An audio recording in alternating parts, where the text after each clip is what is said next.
MGS Saiful Patli beri penjelasan terkait insentif guru honor di Sumsel.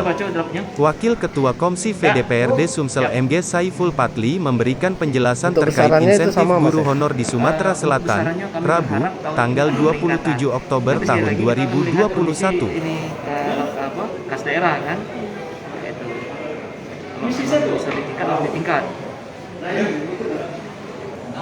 Terus yang kedua, kita pengen kalau bisa tidak hanya merambah ke insentif untuk guru honor yang negeri, tapi juga bisa ke guru honor yang swasta untuk diberikan insentif ini. Tapi jawaban Pak Sekda kemarin kita masih melihat isi anggaran kita, Pak, karena kan kita ada penurunan.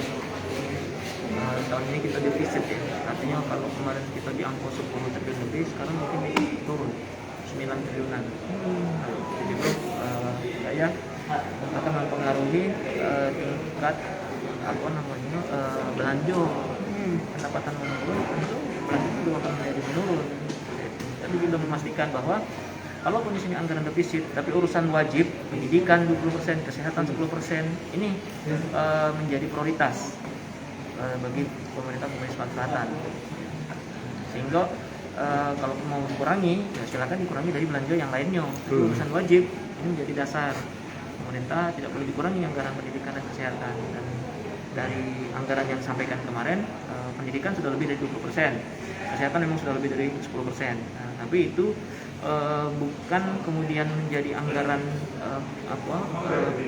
dinas pendidikannya langsung, tapi ini fungsi pendidikan. Nanti fungsi pendidikan itu dia ada di dinas-dinas yang lain juga tergabung. Tapi kalau cuma fungsi pendidikannya ini belum nyampe ya? Belum nyampe 20%. Jadi dana bos kemarin kan yang besarnya juga ya?